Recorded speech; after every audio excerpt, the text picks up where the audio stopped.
You're listening to the smartest guys in marketing, the best show on the planet for client businesses to learn about traffic, funnels, sales, conversions, and marketing coolness. Chris and Taylor are the founders of Traffic and Funnels, a digital marketing consultancy helping you get paid clients from cold traffic daily. Now, here are your hosts, Chris and Taylor. How's it going, everybody? Welcome to the Smartest Guys in Marketing podcast, here with your hosts, Chris Evans and Taylor Welch. And Taylor, Mummy and C Nanny. Taylor's actually coming live from the greatest city in the world, Charlotte, North Carolina. That. Sounds like fake news, but yeah, Charlotte's not that bad. You took the private Traffic and Funnels jet. Yeah, flew it here. It says 10x on the side because we came up with that. That was us first. It's actually 11x. 10x yourself. 11x. 10x I'm in Charlotte. I'm in the business lounge of Chris's office. He's so famous in Charlotte that he has a giant office complex, and people bring him coffee and biscuits. Well, let's be honest. You're close to the business lounge, but you're actually in the kitchen because the business lounge is locked. Yeah, I'm in the kitchen. We know that you guys just needed this content and what we're going to share, and so you know what? We're just going to sacrifice. We're just going to get it done for you guys. And that's what we're all about. Rain or shine, baby. Yeah. So with that being said, we're going to talk about money. And this is a really important podcast. So you guys listen up, buckle up, take some notes. And Taylor, why don't you go ahead and just share the story real quick that kind of brought this to the forefront? Yeah. So I made a post on Facebook. First mistake. Don't post on social media. Yeah. No, I made a post because I was reading an article by a guy. And this happens, dude. It happens probably every week, every other week, more and more recently, where somebody asked me on the phone yesterday, actually on a call, like, who do you look up to in the marketing world? And I was like, you know what? That's a great question, because the guys that when I was getting started, that I really looked up to, we're friends with them now. Like, we've kind of grown into this place where we have these relationships with people that I used to think were like gods among men, marketing gurus who, just made hundreds of millions of dollars. And as we've grown our company and we've done it the right way, and we've been in the game long enough to see all of this stuff, I was just making a comment on, in the marketing world, it's interesting how you can see people and you think that they just make gobs of money by how they talk. And then you read an article or you listen to a podcast and you start putting pieces together and you realize that you're either ahead of them or right with them. And in this particular case, this is a guy that we've looked up to for a while, but he's been in the game a long time, and we do about the same amount of revenue. We're far newer than him. And I was just making a comment about how odd that is. Like, it's a weird thing when you realize you've grown so quickly. You know what I'm saying? Yeah. And I wasn't bragging. I was just basically saying, like, it's really important that you realize your results, they're a byproduct of what you feel is normal. And it was like people just came out of the woodwork, and it's amazing what you see how people's views are broken when you mention money. Because there were several old buddies who were just like, money's not everything, money's not important. Who cares about money? Quoting scripture and stuff at me. And hey, I'm all about scripture. But if you don't view money correctly, then eventually you're gonna have to, work some things out in your business, because money is kind of a big deal if you run a business, right? Yeah, absolutely. And that's the thing, man. Like, it's not necessarily our intention to talk about this, but I feel like it is a very integral part of people's lives and their businesses. And money, either way, can ruin you. The right aspect of money can propel you to affect a lot of change. So here are a few things, and we just kind of want to maybe tweak your perception and your reality about money. And if you say, go ahead. I'm not going to get to the four things. I'm not going to get to the four things yet. I want to hit some of the things that people say in a little bit more, just highlight it a little bit more. If you're saying these things, then you need to adjust. Okay. If you're the person who you're saying, hey, guys, there's more to life than just money. I don't want to focus on just the money. Money isn't everything. If you're saying things along those lines, you have a bad relationship with money. Okay. Yeah. And you're going to be in a bad place You're not going to be any good to anybody to really help them. And so we want to give you some tweaks that are going to help you fix this. Here's why we say this, because I can hear it now, people, pulling their car over to murder someone because of the blasphemy that they feel like they're hearing. Even though there is more to life than money. Absolutely. Money is not everything. Everything that those phrases are true. But the reality is, like, you don't feel the need to say that about anything else in your life. You don't hear people beating their chest being like, health isn't everything. Or like, I don't want to focus on just enjoyment. Or like, life isn't all about, learning how to get along with people. No freaking duh. It's kind of obvious. So if someone feels the need to say those things, they're counterbalancing a fear of money, or they're counterbalancing like, a disproportionate area of concern around money. And so money is a tool, it's a byproduct, it's a scoreboard, it's a controllable metric in your business. And the first step is coming to grips with the fact that if you're saying crap like that, then there's something deep under the surface that you haven't dealt with that's actually going to prevent you from hitting your full potential. So anything to add to that, or you want to hop into the four things? One thing, because there is like a subconscious thing where you will feel ashamed to make money. When you have these things that are kind of deeply ingrained in you, like you'll feel ashamed to make money. You'll feel like it's the wrong thing. You'll feel like it's evil. You feel like you're a dirtbag because you have money when you get it. And so those things negatively they negatively affect you. And so I guess it's going to be hard for you to break out. And this is stuff that we deal with our clients all the time, because this is stuff that has been ingrained in us, no matter what your background, growing up, especially in the Western world. And so we want you to have a healthy outlook so you can actually affect positive change. Like for us guys, it's not about just having an amazing house or a great car and all this stuff. That's great. And it's great to, provide an amazing life for your family, but there's so much more to it than that. Right. So you want to jump into the 4 things? Yeah, 100%. So 4 things that should guide your views and perspectives on money. Number 1, you should respect it, not worship it. Yes. What's that mean? I think it goes back to the love of money is the root of all evil.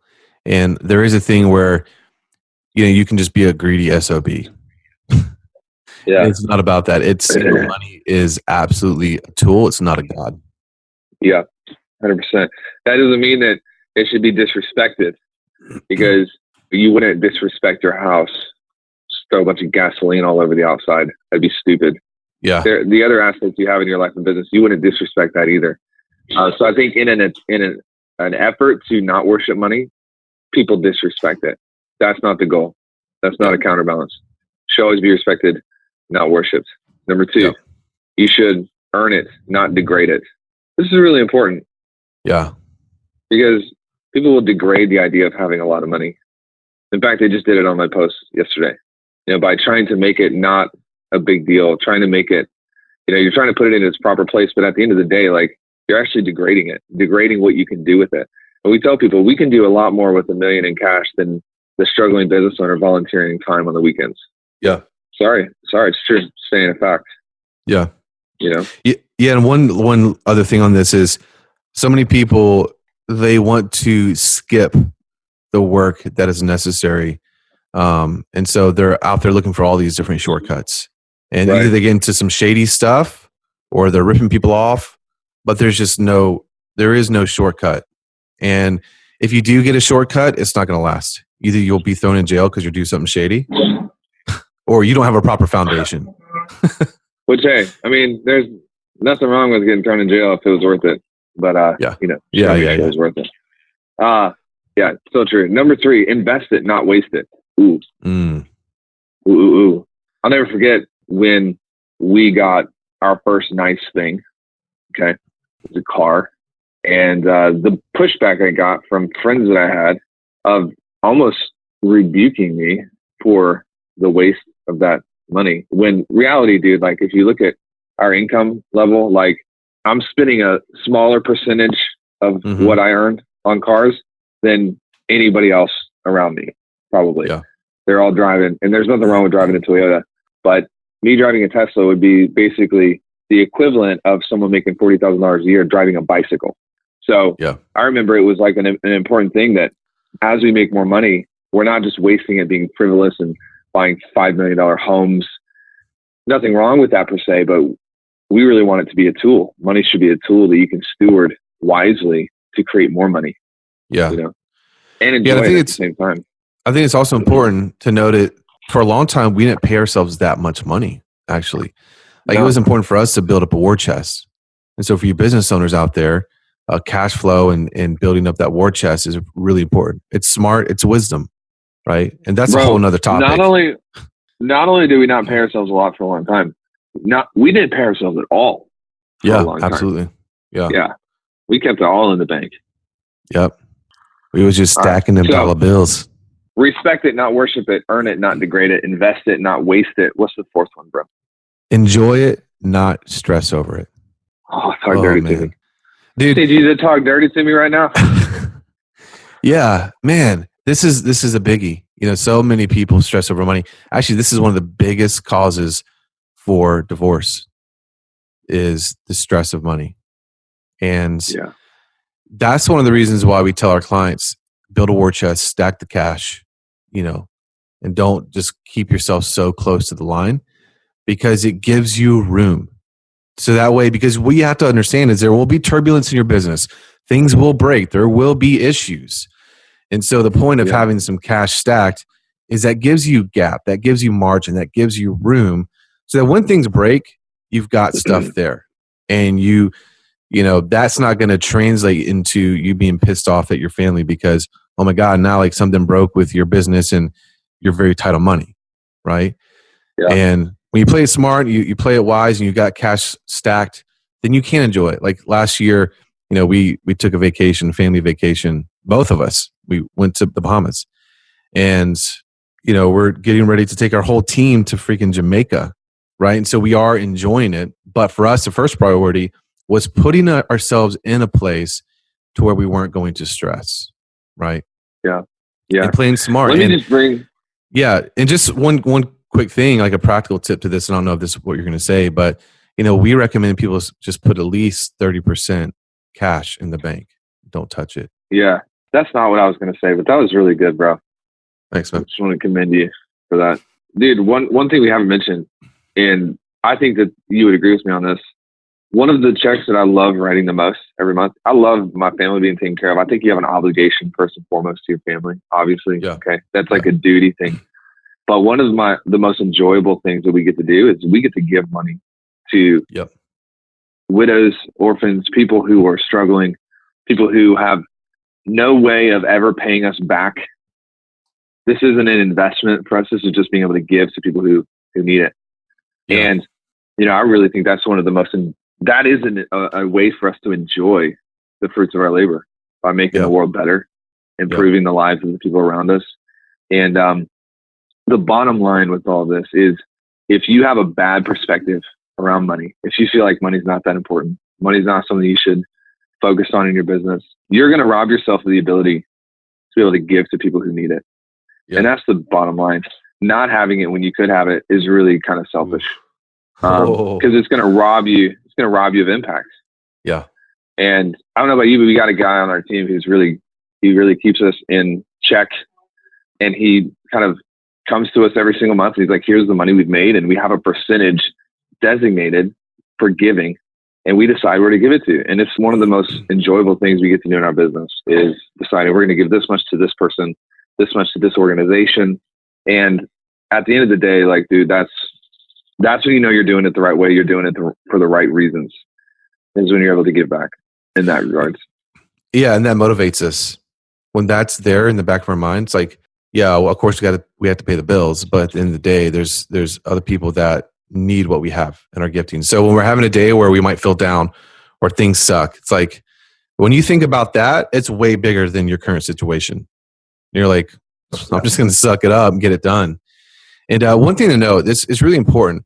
We've been able with these 4 points to operate from a place of strength, right? So that we have that ability to do that. And that's the important thing. And so having the right outlook on money, seeing it as a tool is going to give you that ability. Anything else? And hey, if you're listening to this and you're like, oh, I just don't agree. I think you guys are out of line. You're probably a Christian who was lied to, and you don't know how to view money. So and you're probably poor. If that's the case, get around us, because you have a lot to learn, obviously, and we can help you learn it. So yeah, that's it. Sorry, awesome. Not sorry. Sorry, not sorry. Yeah. So here's the thing. You guys go get on our memos. It's $7 a month. Go to trafficandfunnels.com/memos. People are raving about it. It's amazing. You get a behind the scenes look at our business. We talk about successes, our failures every month. Yeah.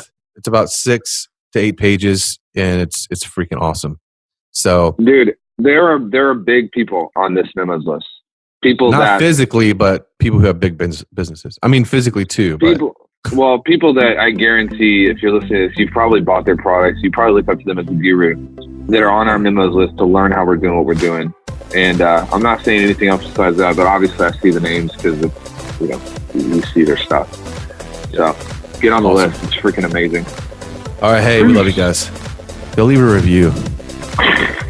Drag this on as long as we can. All right. That's Tell your mom and dad to leave a review. Bye. This is thepodcastfactory.com.